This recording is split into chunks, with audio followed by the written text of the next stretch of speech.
दादी दादी। क्या हुआ बच्चों? दादी हमें नींद नहीं आ रही है, एक कहानी सुनाओ ना। अच्छा, कहानी सुनना चाहोगे? दादी सुनाओ ना। ठीक है, बैठो। आज मैं तुम्हें एक बहुत अच्छी कहानी सुनाती हूँ। वाह, बहुत अच्छी। हाँ, ध्यान से सुनना पर। किसकी कहानी दादी?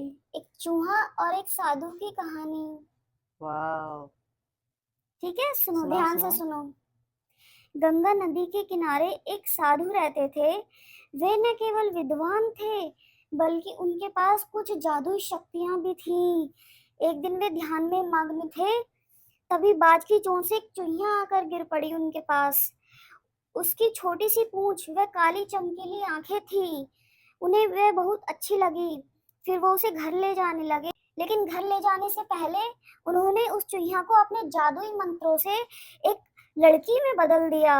वे उस लड़की को ले जाकर पत्नी से बोले, तुम हमेशा से एक संतान चाहती थी ना? तुम हमेशा से लो, आज मैं तुम्हारे लिए एक पुत्री लेके आया हूँ। इसे तुम अच्छे से देखभाल करो, प्यार करो और अच्छे से पालना। साधु की पत्नी भी अपनी पुत्री को प्रसन्न देख हो उठी। वह उसे राजकुमारी की तरह पालने लगी। साल बीतते गए, नन्ही लड़की एक सुंदर युवती बन गई।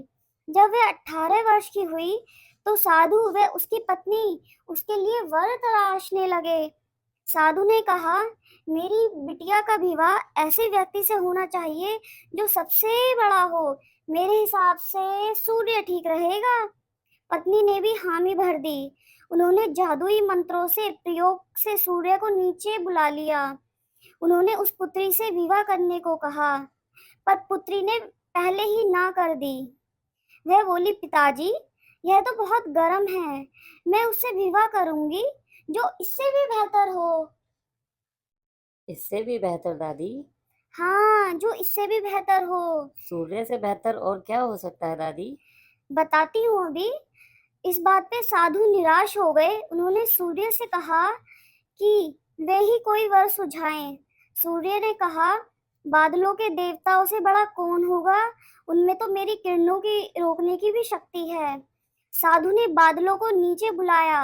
वह अपनी पुत्री विवाह करने को कहा, पर इस बार पुत्री ने मना कर दिया।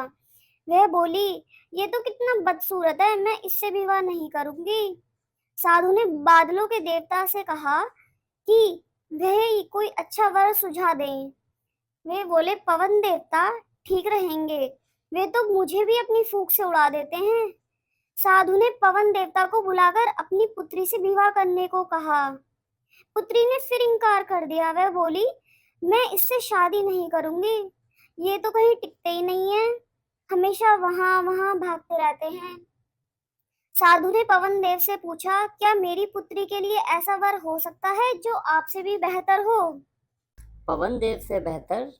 हाँ, पवन देव से भी बेहतर। पवन देव ने कहा कि पर्वत देव मजबूत व ऊंचे हैं, वे मेरा भी रास्ता रोक देते हैं। साधु ने पर्वत देवता से कहा कि वह उनकी पुत्री से विवाह कर लें। पुत्री ने फिर से मना कर दिया। वे बोली, यह तो बहुत लंबे व सख्त व कठोर हैं, मैं इनसे विवाह नहीं कर सकती। इनसे भी बेहतर चाहिए मुझे कोई।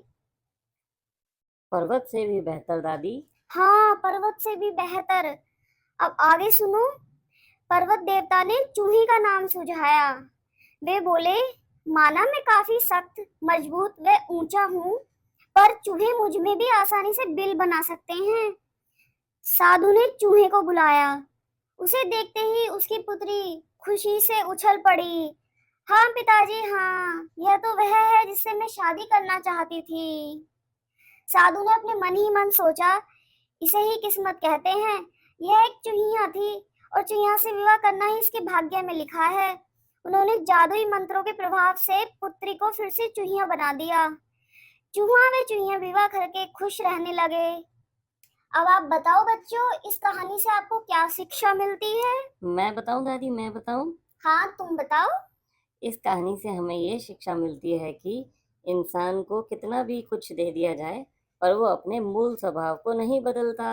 Yes, clapping. चलो अब सो जाओ बच्चों। ओके दादी, good bye, night. Good night.